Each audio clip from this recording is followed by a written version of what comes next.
수사기간 연장안 결국 법사위 통과 못했고요. 국회의장 직권상정도 안 됐습니다. 국회가 할 수 있는 일은 이제 없습니다.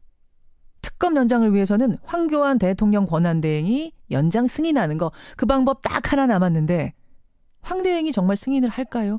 하려면 벌써 하지 않았을까요? 만약 특검 기간 연장되지 않으면 박 대통령은 물론이고 지금 진행 중인 모든 수사, 이건 어떻게 되는 걸까요? 참여정부의 법무장관 지낸 분이지요. 국민의당의 대선 주자이기도 합니다. 천정배 전 공동대표 연결을 해보겠습니다. 천정배 대표님 안녕하세요. 예, 안녕하세요. 천정배입니다. 이제 딱 한 가지 남았네요. 황교안 대행이 연장 승인하는 거 가능성 네. 있겠습니까? 황대행의 결심에 달려 있는데요. 예. 걱정이 많이 됩니다. 그분이 좀 최근에 굉장히 그 문제에 관해서 좀 딱 부러지게 국민들한테 밝혔으면 좋을 텐데. 그러게요. 물론 아직은 시간이 이제 사흘 남았나요? 며칠 남긴 했습니다만. 사흘이 있습니다. 예. 아니, 저희가 지난주하고 이번 주하고 계속 여론조사 돌려봤더니요. 국민의 67% 이상이 특검 수사기간 연장해야 된다. 이 정도로 지지를 하고 있는데도 왜 황 대행이 꿈쩍도 않고 계속 검토 중이다. 사실상 거부 의사를 표명하는 걸까요? 예, 그분으로서는 사실은 그 국민 입장에서 보면 말이 안 되는 건데요. 예. 특검은 박근혜 최순실 게이트 진실을 밝히는 가장 효율적인 수단 아닌가요? 지금으로선 전 국민이 그렇죠. 바라는 가운데 그동안 특검 수사가 진행됐고 예. 또 특검이 주어진 기간을 무슨 게을리 있었다든가 뭐 이런 것도 느껴지지 않지 않습니까? 예. 최선을 다해서 했는데 그럼에도 아직도 뭐 대통령에 대한 대면 수사도 안 돼 있고 그렇죠. 뭐 여러 가지 할 일이 많이 있지 않습니까? 예. 그러면은 연장을 해주는 것이 순리이고 이게 사실은 굉장히 역사적인 일이죠. 이 진실 밝힌 일들이. 그렇죠. 그런데 그건 당연한데 이제 황교안 대행이 자기가 대통령을 나가겠다는 생각인지 무슨 그것으로 박근혜 대통령을 그동안 지지해왔던 그야말로 극단적인 그 조금 수구 세력 이 사람들의 지지를 얻겠다는 것인지 하여튼 저희도 납득할 수 없는 일입니다. 참 그 납득할 수 없는 가운데 황 총리가 끝까지 버티면 결국 특검은 끝납니다. 28일에 끝납니다. 그렇게 되면 이제 특검이 진행하던 모든 수사 내용, 구속된 사람들에 대한 수사, 이거 다 검찰 손으로 넘어가는 거죠? 그렇습니다. 예.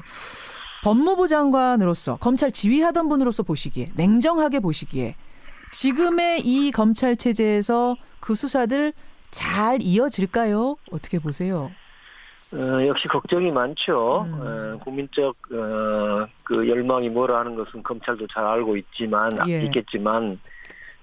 그러나 지금 검찰은 어쨌든 박근혜 대통령 정부에서 여러 인사권이 행사된 결과로 만들어진 검찰 아닙니까? 그렇죠. 그래서 그 인적 구성원들 가지고서는 아무래도 좀 한계가 있겠죠. 그리고 더구나 이제 무슨 우병우 전 수석에 대한 영장도 기각됐고 있는데 뭐 대체로 검찰이나 그 사정 라인이 우병우 전 수석이 무슨 뭐라고 부르죠? 그 사단이라고 부르기도 하고 이런 분들도 아직도 많이 포진돼 있단 말이에요. 이른바 우병우 사단. 그래서 아무래도 한계가 있지 않겠는가 이런 걱정이 드는 것은 아무래도 한계가 있지 않겠는가. 사실은 박근혜 대통령 특검에서도 못한 대면 조사, 이걸 진짜 검찰에선 할 수 있을까? 이 부분은 아주 회의적으로 보는 분들이 많으시더라고요. 동의하십니까? 아마 그것은 그렇게 봐야 그렇게 보는 게 옳겠죠. 그러나 이제 사실은 탄핵이 이제 3월 13일 이전으로 대체로 좀 예상되지 않습니까? 선고일이요. 탄핵이 되면은 이제 대통령이 아니니까 헌법상의 장애가 없어져서 아마 검찰도 그때야 대면 수사뿐만 아니라 구속도 하지 않을 도리는 없을 겁니다. 그때 검찰이 이제 박 대통령에 대한 대면 수사라든가 구속영장 청구라든가 이런 걸 안 하면은 그때는 아마 그것은 엄청난 직무유기일 것이고 그때는 검찰이 탄핵당할 수도 있단 말씀이에요. 그렇습니다. 또 국민들로서는 검찰 탄핵을 할 것이고 또 그렇게 되면 특검을 다시 만들 수밖에 없는, 다시 구성할 수밖에 어허. 없는 상황이 되지 않겠습니까? 그렇게 내다보시는군요. 근데 지금 그 전제는 탄핵이 되면 이란 전제를 지금 깔고 말씀하셨어요. 대통령 탄핵이 인용이 되면 그 말씀이신 거죠? 예. 인용이 될 거라고 보세요? 저는 사람이 하는 일이니까 100%는 없겠지만 예. 99.99% 탄핵이 된다고 봅니다. 지금 헌법재판관들이 서두르고 있지 않습니까? 그래서 우선 13일 전에 예. 같은 결정이 나는 것은 분명하고, 예. 다만 그 결정이 탄핵이 인용이냐 기각이냐 할 텐데요. 예. 저는 어떤 재판관도 탄핵을 기각하는 결정문 자체를 쓸 수가 없을 거라고 봅니다. 쓸 수조차 없을 거라고 법무부 장관 출신의 천정배 의원 대표 보시기에는 그렇게 보세요? 99.99라고 하는 건 상당히 높은 퍼센트를 지금 말씀하신 건데?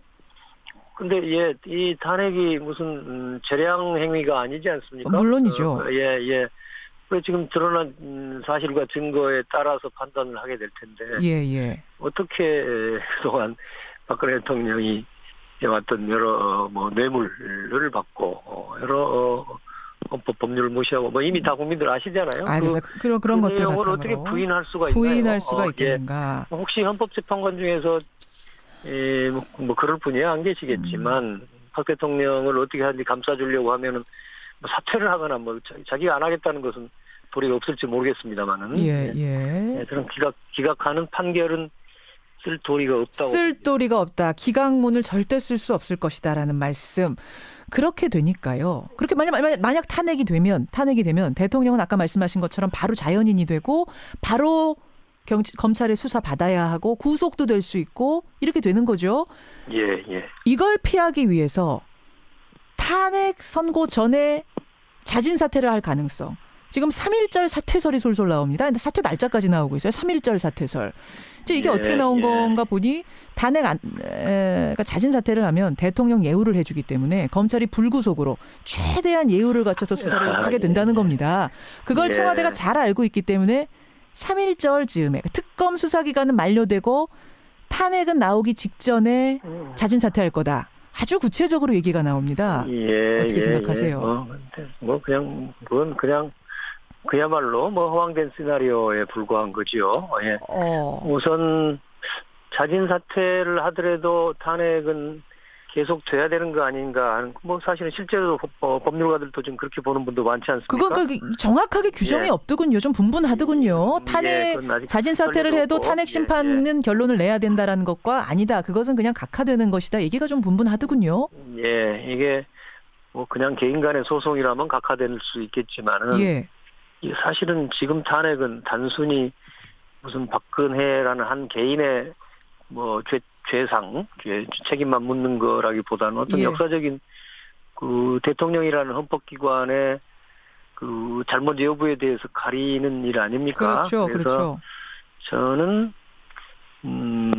그 자진 사퇴 하더라도 그 박근혜 대통령의 그 잘못과 그 책임은 헌법재판소가 확실하게 결정을 해 주는 것이 헌법재판의 취지에 맞지 않겠는가 저는 지금 그렇게 생각합니다만은 하여튼 그 부분은 그렇게 그거는 이제 재판관들한테 달려 있는 문제고요. 어쨌든 탄핵 결정을 받든 무슨 자진 사퇴를 하든 간에 박근혜 대통령이 대통령직을 잃게 되면은 그럼 구속은 그 다음 날 구속이죠. 그래서 저는 그 다음 날 구속. 그 다음 날 바로 구속이 될 수도 있습니까? 지금 상황이? 아니 과거에 전두환, 노태우 전 대통령들이 사형선고까지 받은 거에 대해서 우리가 잊었나요? 그때도 한때는 성공한 쿠데타는 처벌할 수 없다 이런 말도 안 되는 검찰의 결정이 있었지 않습니까? 있었죠. 그러나 결국 국민의힘에 의해서 그게 바로잡아져서 전두환, 노태우 이런 이제 쿠데타 세력도 단죄를 받고 심지어는 사형 무기징역까지 받았는데 하여튼 그런 상황이 사실 있었습니다. 이번에 박근혜 대통령이 어떻게 그 국민이라고 하도 헌법과 법률에 빠져나갈 수 있겠습니까? 불구속은 무슨 불구속입니까? 지금까지 불구속 여부는 그야말로 도주의 우려라든가 증거인멸의 우려라든가 이런 거 아닙니까? 그런 판단에 따른 것인데 박근혜 대통령이 지금까지 계속 수사를 방해해왔고 청와대 압수수색 수습도 안 되고 있고 본인도 대면 수사 여러 번 받겠다고 한 것을 안 지켜왔고 홀로 보든지 소주의 우려, 증거의 인멸의 우려가 심각한 상황입니다. 알겠습니다. 뭐 이런 걸 어떻게 나갈 수 있을까요? 법조인 출신으로서 냉정하게 볼 때 탄핵되면 바로 다음 날 구속 갑니다. 지금 이 말씀하셨어요. 천정배 국민의당 전 공동대표 지금 만나고 있습니다. 그나저나 이 얘기도 좀 여쭤봐야 될 것 같아요. 오늘 뭐 워낙 뜨거운 이야기가 있어서 먼저 좀 여쭤봤습니다만 어떤 얘기인고 하니 탄핵 심판 결론 나면은 탄핵이 인용되면 대선은 5월 달 되는 거 아닙니까?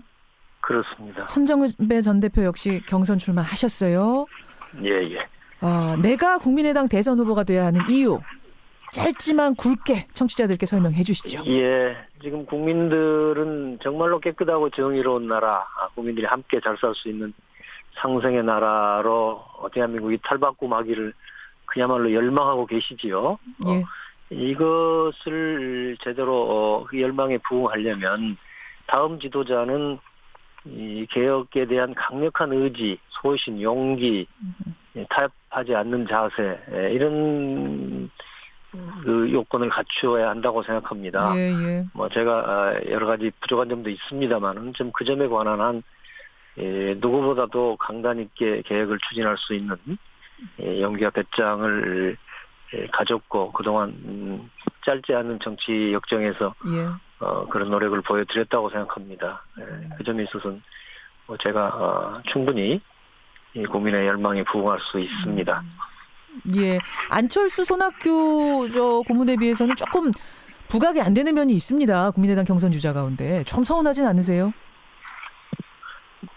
정치이니까 이제 뭐 국민들의 생각을 겸허하게 늘 받아들여야 되겠죠. 저로서 최선을 다하고 또 앞으로도 상당한 기회가 있을 수 있다고 생각합니다. 자신 있으십니까? 네, 저로서는 나름대로 자신 있게 뛰고 있습니다. 예, 오늘은 일단 여기까지 말씀 듣는 것으로 하고요. 또 한번 모시도록 하죠. 고맙습니다. 예, 감사합니다. 예, 국민의당 대선 주자입니다.